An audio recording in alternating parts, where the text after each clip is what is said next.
ನಮಸ್ಕಾರ ಸ್ನೇಹಿತರೆ. ಒಂದು ಮಾತಿದೆ, ಹಾವಿಗೆ ಎಷ್ಟೇ ಹಾಲು ಕುಡಿಸಿದರೂ ಅದು ಕಚ್ಚು ಗುಣವನ್ನು ಬಿಡುವುದಿಲ್ಲ. ಅದೇ ರೀತಿ ಬೇವಿನ ಗಿಡಕ್ಕೆ ದಿನವೂ ಜೇನುತುಪ್ಪ ಹಾಕಿದರೂ ಅದರ ಕಹಿ ಹೋಗುವುದಿಲ್ಲ. ಈ ಮಾತು ಈಗ ಕನ್ನಡ ಕಿರುತೆರೆಯ ಜನಪ್ರಿಯ ಧಾರಾವಾಹಿ ಅಮೃತಧಾರೆಯಲ್ಲಿ ಅಕ್ಷರಶಃ ಸತ್ಯವಾಗಿದೆ.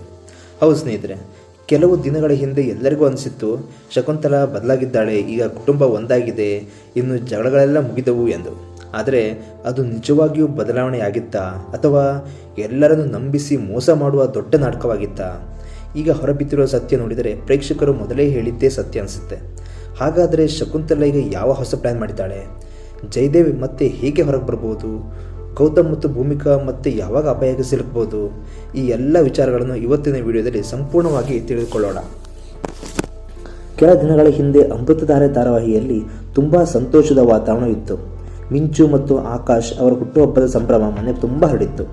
ಎಲ್ಲರೂ ಖುಷಿಯಿಂದ ಕೇಕ್ ಕತ್ತರಿಸಲು ಸಿದ್ಧವಾಗಿದ್ದರು. ಮನೆಯಲ್ಲಿದ್ದ ಪ್ರತಿಯೊಬ್ಬರಿಗೂ ಸಂತೋಷದಲ್ಲಿದ್ದರು. ಆದರೆ ಈ ಸಂತೋಷದ ಹಿಂದೆ ಒಂದು ದೊಡ್ಡ ಅಪಾಯ ಕಾದು ಕುಳಿತಿತ್ತು. ಯಾರಿಗೂ ಗೊತ್ತಾಗದ ರೀತಿಯಲ್ಲಿ ಜೋಕರ್ ವೇಷ ಧರಿಸಿಕೊಂಡು ಜಯದೇವ್ ಮನೆಗೆ ಎಂಟ್ರಿ ಕೊಟ್ಟಿದ್ದ. ಅವನ ಉದ್ದೇಶ ಒಂದು ಮಾತ್ರ, ಮತ್ತೊಮ್ಮೆ ಮಿಂಚುವನ್ನು ಕಿಡ್ನ್ಯಾಪ್ ಮಾಡುವುದು. ಇದಕ್ಕಾಗಿ ಜ್ಯೂಸ್ನಲ್ಲಿ ನಿದ್ರೆ ಮಾತ್ರೆ ಬೆರೆಸಿ ಎಲ್ಲರನ್ನು ಪ್ರಜ್ಞೆ ತಪ್ಪಿಸುವ ಪ್ಲ್ಯಾನ್ ಮಾಡಿಕೊಂಡಿದ್ದ. ಆದರೆ ಅವನ ಎಲ್ಲ ಲೆಕ್ಕಾಚಾರ ಒಂದೇ ಕ್ಷಣದಲ್ಲಿ ಉಲ್ಟಾಯಿತು. ಯಾಕೆಂದರೆ ಕೇಕ್ನಲ್ಲಿ ಬಾಂಬ್ ಇಟ್ಟಿರುವ ಮಾಹಿತಿ ಪೊಲೀಸರ ಮೂಲಕ ಗೌತಮ್ಗೆ ಮೊದಲೇ ಸಿಕ್ಕಿತ್ತು.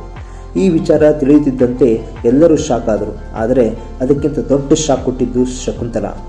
ತನ್ನ ಮಗನೇ ಆಗಿದ್ದರೂ ಮಕ್ಕಳ ಹುಟ್ಟುಹಬ್ಬಕ್ಕೂ ಬಿಡಲಿಲ್ಲವೇ? ಕೇಕ್ನಲ್ಲಿ ಬಾಂಬ್ ಇಡುವಷ್ಟು ಕೆಳಗೆ ಇಳಿದಿದೆಯಾ ಎಂದು ಜಯದೇವ್ ಕಪಾಳ ಮೋಕ್ಷ ಮಾಡಿದಳು. ಅಷ್ಟೇ ಅಲ್ಲ, ಪೊಲೀಸರ ಎದುರೇ ಇವನೇ ಅಪರಾಧಿ, ಅರೆಸ್ಟ್ ಮಾಡಿ ಎಂದು ಹೇಳಿ ತನ್ನ ಮಗನನ್ನೇ ಜೈಲಿಗೆ ಕಳುಹಿಸಿದಳು. ಈ ದೃಶ್ಯ ನೋಡಿದ ಅನೇಕ ಪ್ರೇಕ್ಷಕರು ನಿಜವಾಗಿಯೂ ಶಕುಂತಲಾ ಬದಲಾಗಿದ್ದಾಳೆ ಎಂದು ಅಂದುಕೊಂಡಿದ್ದರು. ಆದರೆ ಇಲ್ಲಿಯೇ ಕತೆ ಮುಗಿಯಲಿಲ್ಲ. ಇಲ್ಲಿಂದಲೇ ನಿಜವಾದ ಕತೆ ಶುರುವಾಗಿದೆ. ಯಾಕೆಂದರೆ ಶಕುಂತಲಾ ಮನಸ್ಸಿನಲ್ಲಿದ್ದ ದ್ವೇಷ ಇನ್ನೂ ಸತ್ತಿಲ್ಲ. ಗೌತಮ್ ಮತ್ತು ಭೂಮಿಕಾ ಮೇಲಿನ ಸೇಡಿನ ಬೆಂಕಿ ಇನ್ನೂ ಆರಿಲ್ಲ. ಹೊರಗೆ ಒಳ್ಳೆಯವಳಂತೆ ಕೊಂಡರೂ ಒಳಗೆ ಮಾತ್ರ ಅದೇ ಹಳೆಯ ಶಕುಂತಲಾ ಇದ್ದಾಳೆ. ಇದನ್ನೇ ಈಗ ಧಾರಾವಾಹಿ ಮತ್ತೆ ತೋರಿಸಲು ಆರಂಭಿಸಿದೆ. ಇದನ್ನು ನೋಡಿದ ಪ್ರೇಕ್ಷಕರು ನಾವು ಮೊದಲೇ ಹೇಳಿದ್ದೇವೆ ಎಂದು ಈಗ ಕಮೆಂಟ್ ಮಾಡುತ್ತಿದ್ದಾರೆ.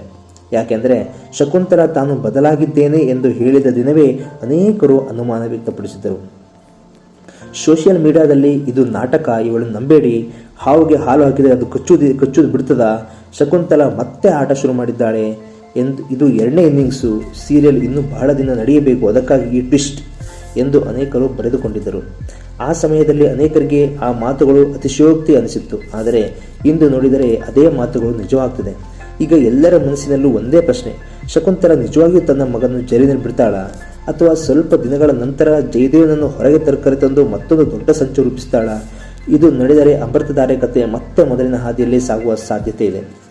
ಗೌತಮ್ ಮತ್ತು ಭೂಮಿಕಾಗೆ ಮತ್ತೆ ಸಂಕಷ್ಟಗಳು ಆರಂಭವಾಗಬಹುದು. ಮಿಂಚು ಕೂಡ ಮತ್ತೊಮ್ಮೆ ಅಪಾಯಕ್ಕೆ ಸಿಲುಕಬಹುದು. ಇದರ ಜೊತೆಗೆ ಇನ್ನೊಂದು ಪಾತ್ರದ ಬಗ್ಗೆ ಕೂಡ ಈಗ ಅನುಮಾನ ಶುರುವಾಗಿದೆ. ಅದೇ ಲಕ್ಷ್ಮೀಕಾಂತ್. ಅವರಿಗೆ ನಿಜವಾಗಿಯೂ ಬುದ್ಧಿ ಬಂದಿದೆಯಾ ಅಥವಾ ಅವರು ಕೂಡ ಮತ್ತೆ ಶಕುಂತಲಾ ಜೊತೆ ಕೈ ಜೋಡಿಸ್ತಾರಾ? ಈ ಪ್ರಶ್ನೆಗೆ ಇನ್ನೂ ಉತ್ತರ ಸಿಕ್ಕಿಲ್ಲ. ಮುಂದಿನ ಸಂಚಿಕೆಗಳಲ್ಲಿ ಇದರ ಉತ್ತರ ಸಿಗಬಹುದು. ಇದೀಗ ಧಾರಾವಾಹಿ ನಿರ್ದೇಶಕರು ಕೂಡ ಕಥೆಯನ್ನು ಮತ್ತೊಂದು ಹಂತಕ್ಕೆ ತೆಗೆದುಕೊಂಡು ಹೋಗುತ್ತಿದ್ದಾರೆ. ಸೀರಿಯಲ್ ಮುಗಿಯುವ ಹಂತಕ್ಕೆ ಬಂದಿದೆ ಎಂದುಕೊಂಡಿದ್ದವರಿಗೆ ಈ ಟ್ವಿಸ್ಟ್ ನಿಜಕ್ಕೂ ಅಚ್ಚರಿ ತಂದಿದೆ. ಇದೀಗ ಮತ್ತೆ ಹೊಸ ಕುತಂತ್ರ, ಹೊಸ ಪ್ಲ್ಯಾನ್, ಹೊಸ ದ್ವೇಷ, ಹೊಸ ಸೇಡು ಇವೆಲ್ಲವೂ ಕತೆಗೆ ಸೇರಲಿವೆ ಎನ್ನುವ ಸೂಚನೆ ಸಿಕ್ಕಿದೆ. ಇದರ ನಡುವೆ ಗೌತಮ್ ಮತ್ತು ಭೂಮಿಕಾ ಈ ಬಾರಿ ಎಚ್ಚರಿಕೆಯಿಂದ ಇರುತ್ತಾರಾ ಅಥವಾ ಮತ್ತೊಮ್ಮೆ ಶಕುಂತಲಾ ಬಲೆಗೆ ಬೀಳ್ತಾರಾ? ಇದನ್ನೇ ಕಾದು ನೋಡಬೇಕಾಗಿದೆ.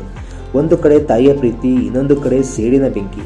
ಇವೆರಡರಲ್ಲಿ ಯಾವುದು ಗೆಲ್ಲುತ್ತದೆ ಎಂಬುದೇ ಮುಂದಿನ ಕಥೆಯ ಮುಖ್ಯ ಅಂಶವಾಗಿದೆ.